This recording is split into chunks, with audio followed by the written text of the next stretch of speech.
Student कैसे हैं आप।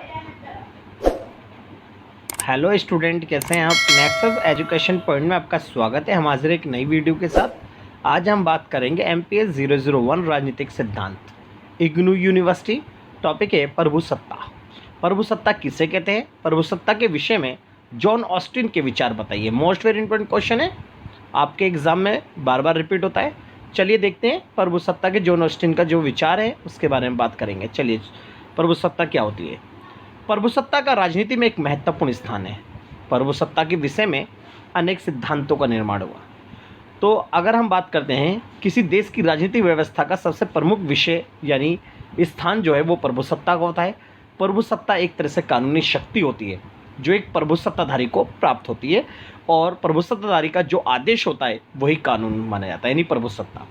प्रभुसत्ता संपूर्ण देश को एक सूत्र में बांधकर रखती है, और प्रभुसत्ता के संबंध में समय समय पर अनेक सिद्धांतों का निर्माण भी हुआ है, क्योंकि प्रभुसत्ता राज्य का एक ऐसा अनिवार्य अंग है जो राज्य को एक असीम शक्ति प्रदान करता है। प्रभुसत्ता को अंग्रेजी भाषा में सॉवरेंटी कहते हैं, जिसका अर्थ है सर्वोच्च शक्ति। तो बच्चों, प्रभुसत्ता के माध्यम से राज्य को एक सर्वोच्च शक्ति प्राप्त है। और आपको पता ही है, राज्य के द्वारा राज्य के द्वारा कोई आदेश आता है, जनता को उस आदेशों का पालन करना अनिवार्य हो जाता है। इसलिए कहते हैं कि राज्य को एक असीम शक्ति प्राप्त होती है प्रभुसत्ता के माध्यम से, और राज्य के पास सर्वोच्च शक्ति होती है। इस प्रकार राज्य की सर्वोच्च शक्ति है जो राज्य को अपने आदेशों का पालन कराने के लिए बाध्यकारी शक्ति प्रदान करती है। और राज्य जो भी आदेश देता है, मनुष्य यानी उस देश के या उस राज्य के नागरिकों को राज्य के आदेशों के अंदर बंद कर कर्तव्य का पालन कराने के लिए वचनबद्ध होते हैं। जॉन ऑस्टिन ने सकारात्मक विधि का सिद्धांत प्रस्तुत किया है जो राज्य की कानूनी शक्ति यानी कानूनी प्रभुसत्ता के साथ जुड़ा है। इसका मानना है कि जो कानून सामाजिक संबंधों का नियमन करता है, जिसका ध्येय न्याय तथा जनकल्याण के साधन जुटाना है। और ये प्रभुसत्ता को एक ऐसी शक्ति माना है जिसका पालन करके मनुष्य न्याय और जनकल्याण जैसी सुविधाएं प्राप्त करता है, और मनुष्य इन कानूनों का पालन यानी प्रभुसत्ता का पालन करके ही समाज की संपूर्ण जो सुख सुविधाएं वो प्राप्त करता है। अतः प्रभुसत्ता नागरिकों तथा प्रजाजनों के ऊपर राज्य की वह शक्ति है जिसे कानून द्वारा सीमित नहीं किया जा सकता। यानी इन्होंने प्रभुसत्ता, जो राज्य के पास जो प्रभुसत्ता की शक्ति है, इस प्रभुसत्ता की शक्ति के माध्यम से राज्य अपने समस्त नागरिकों पर अपना अधिकार जमाए रखता है, और सभी नागरिकों को अपने आदेशों के माध्यम से वचनबद्ध तरीके से जीवन निर्वाह करने के लिए बाध्य करता है। तो बच्चों, ये प्रभुसत्ता जो शक्ति है, ये एक तरह से एक ऐसी असीम शक्ति है जो राज्य यानी हमारी सरकार, जितनी गवर्नमेंट है बड़ी, जो सारे आदेश या कानूनों का निर्माण करती हैं, वो सब प्रभुसत्ताधारी है। अगर हम सुप्रीम कोर्ट के न्यायाधीशों की बात करें, वो भी एक प्रभुसत्ताधारी है, क्योंकि वो न्यायाधीशों के माध्यम से भी आदेश दिया जाता है, और जो सुप्रीम कोर्ट का या न्यायालय का जो आदेश होता है वो सभी लोगों को मानना पड़ता है, इसलिए वो भी एक प्रभुसत्ताधारी है। अगर हम प्रभुसत्ताधारी देखें, एक उच्च स्तर से लेकर निम्न स्तर तक, यानी सभी समुदाय में भी प्रभुसत्ताधारी यानी सर्वोच्च शक्ति होती है। जैसे कि हर समुदाय के जो धर्मगुरु होते हैं, बड़े बड़े जो पूरे अपने समुदाय को चलाते हैं, तो उनका आदेश भी सभी समुदाय के लोग मानते हैं। तो एक तरह से वो भी, उनके पास भी एक असीम शक्ति है। यानी प्रभुसत्ता एक ऐसा आदेश होता है जिसे मनुष्य से पालन कराना होता है, यानी किसी चीज का। तो आगे देखते हैं जॉन ऑस्टिन का प्रभुसत्ता का सिद्धांत क्या कहता है। जॉन ऑस्टिन एक प्रसिद्ध राजनीतिक विचारक थे जिसने प्रभुसत्ता के संबंध में अपने विचार प्रस्तुत किए थे। उन्होंने अपने विचारों के माध्यम से प्रभुसत्ता की विशेषताओं को सर्वोच्च शक्ति माना। उन्होंने बोला कि जो प्रभुसत्ता है, आदेश जो है, सर्वोच्च शक्ति जो है, वो एक असीम शक्ति है। जॉन ऑस्टिन ने प्रभुसत्ता की निम्नलिखित विशेषताओं का वर्णन कराया। तो जॉन ऑस्टिन ने प्रभुसत्ता को पहली विशेषता के आधार पर स्पष्ट और निश्चित माना। उन्होंने बोला कि प्रभुसत्ता जो होती है वो स्पष्ट और निश्चित होती है। यानी जॉन ऑस्टिन के अनुसार प्रभुसत्ता के विषय में कोई संदेह नहीं होना चाहिए, और अर्थात प्रभुसत्ता एक निश्चित व्यक्ति को स्पष्ट रूप से प्राप्त होनी चाहिए। यानी ये जो प्रभुसत्ताधारी होती है वो, क्योंकि आपको पता है लोकतंत्र एक भीड़ तंत्र है, ये सारी शक्ति सबको नहीं दे सकते, इसलिए प्रभुसत्ता जो चाहिए वो किसी एक व्यक्ति के यानी एक वर्ग के हाथों में होनी चाहिए। जैसे कि आज हमारे पास गवर्नमेंट है, आज जो केंद्र सरकार है, केंद्र सरकार के पास अपनी एक किस्म शक्ति है यानी प्रभुसत्ता है, जो आदेश देता वो प्रभुसत्ता है। एक राज्य सरकार के पास भी प्रभुसत्ता होती है। यानी ये जो प्रभुसत्ता की शक्ति जो होती है वो सब में नहीं होती, वो किसी विशिष्ट मानव के पास होती है, जिससे कि प्रभुसत्ताधारी को स्पष्ट रूप से पहचाना जा सकता है। और जिसके पास प्रभुसत्ताधारी होती है उसके पास जब असीम शक्ति होगी तो उसे आसानी से पहचाना जा सकता है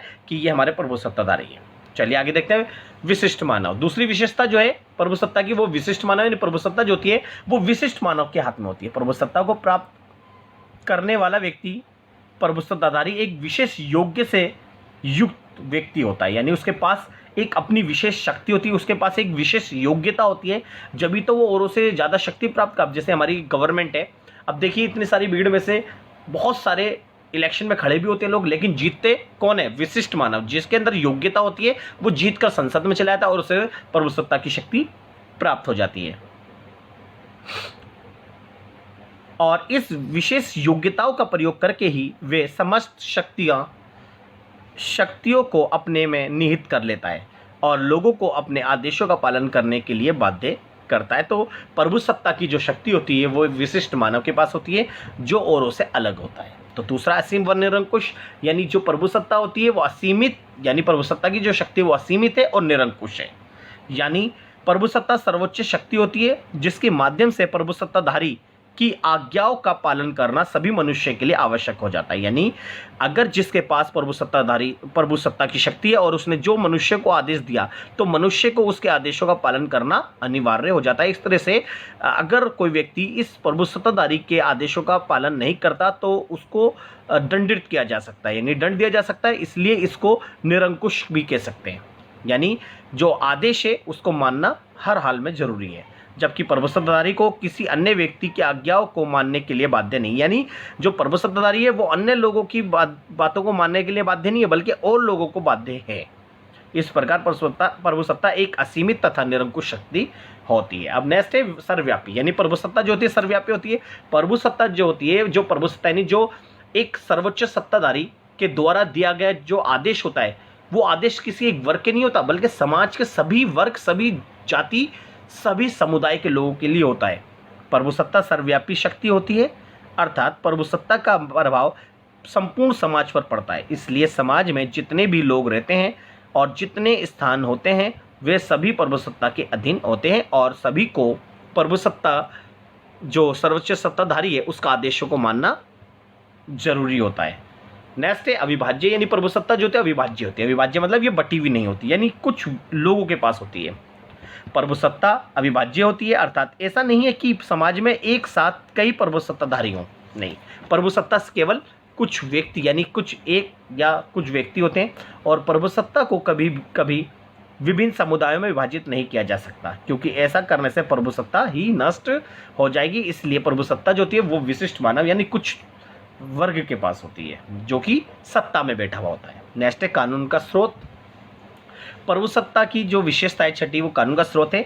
ऑस्टिन के अनुसार प्रभुसत्ता एक सर्वोच्च शक्ति होती है और समाज में लोग सर्वोच्च शक्तिशाली की आज्ञाओं का पालन करते हैं, अर्थात प्रभुसत्ताधारी की आज्ञाओं का पालन करते हैं। ये आज्ञानुसार कानून बन जाता है, क्योंकि प्रभुसत्ताधारी के पास बाध्यकारी शक्ति होती है, इसलिए उसकी आज्ञाओं का पालन करना प्रत्येक व्यक्ति के लिए आवश्यक होता है। और जो सर्वोच्च सत्ताधारी के द्वारा जो आदेश दिया गया आदेश जो होता है जनता को, वो आदेश ही कानून कहलाता है, यानी वो प्रभुसत्ता कहलाती है। नेक्स्ट है अनिवार्य विशेषता। जी, तो जॉन ऑस्टिन के अनुसार प्रभुसत्ता राज्य का एक अनिवार्य अंग है। ये तो बात फैक्ट है, क्योंकि राज्य और सरकार और समाज इस प्रभुसत्ता के माध्यम से ही लोगों को अपने नियमों में बांधकर रखता है, जिसके माध्यम से राज्य को पूर्ण स्वतंत्रता प्राप्त होती है। इसलिए प्रभुसत्ता के बिना राज्य का निर्माण संभव नहीं है। तो ये हमने जो पढ़ी जॉन ऑस्टिन के विचारों की विशेषता थी प्रभुसत्ता की। अब बात करते हैं जॉन ऑस्टिन के प्रभुसत्ता के का मानना था कि प्रभुसत्ताधारी प्रभु सत्ताधारी द्वारा दिया गया आदेश ही कानून कहलाता है, परंतु समाज में अनेक धार्मिक सामाजिक संस्थाओं भी होती हैं जिनके आदेश कभी कभी प्रभु सत्ताधारी के आदेश से भी प्रभावित होते हैं। यानी इनका बोला केवल प्रभु सत्ता कानून का स्रोत नहीं है, बल्कि प्रभु सत्ता बहुत सारे समुदाय और सभी जाति लोगों में भी पाई जाती है। अब दूसरी विशेष उसकी आलोचना है, प्रभु सत्ता निश्चित नहीं होती जी। अब जैसे कि ये जो बोलते हैं कि जॉन ऑस्टिन का मानना ही था कि प्रभु सत्ता निश्चित होती है, कुछ लोगों पे होती है, मगर वास्तव में जो बहुलवादी हैं उनका मानना ये था कि प्रभु सत्ता जो होती है वो निश्चित नहीं होती, वो अनिश्चित होती है, क्योंकि प्रभु सत्ता की शक्ति हर परिवार में, परिवार के बड़े सदस्य में भी होती है, क्योंकि उनका आदेश भी सभी परिवार के सदस्यों को मानना होता है। सभी समुदाय के लोगों के जो धर्मगुरु होते हैं उनका आदेशों को मानना सबको होता है। एक तरह से प्रभु सत्ता, एक स्कूल के अंदर अगर हम टीचर की बात करें, प्रिंसिपल का आदेश मानना भी अनिवार्य होता है। तो एक तरह से ये जो प्रभु सत्ता होती है वो निश्चित नहीं होती, वो अनिश्चित होती है। फिर नेक्स्ट है, प्रभु सत्ता विभाज्य होती है। तो जॉन ऑस्टिन के अनुसार प्रभु सत्ता विभाज्य नहीं होती, यानी बटी भी नहीं होती, परंतु संघात्मक शासन व्यवस्था में ये बात लागू नहीं होती, क्योंकि संघात्मक शासन व्यवस्था में शक्तियों का बराबर बंटवारा होता है, यानी केंद्र व राज्य और क्षेत्रीय सरकारों के बीच में, और दोनों सरकार अपने अपने स्तर पर प्रभु सत्ता का प्रयोग करती है। तो इसलिए प्रभु सत्ता जो होती है वो विभाज्य नहीं बल्कि विभाज्य नहीं होती। नेक्स्ट, प्रभु सत्ता निरंकुश नहीं होती जी। वर्तमान आधुनिक युग में प्रभु सत्ता निरंकुश नहीं होती, क्योंकि प्रभु सत्ताधारी का चुनाव जनता के द्वारा किया जाता है, इसलिए प्रभु सत्ताधारी जन इच्छाओं के अनुसार कार्य करता है। इसके विभिन्न अंतर्राष्ट्रीय संगठनों के द्वारा बनाए गए नियमों का पालन करना प्रत्येक प्रभु सत्ताधारी के लिए आवश्यक है।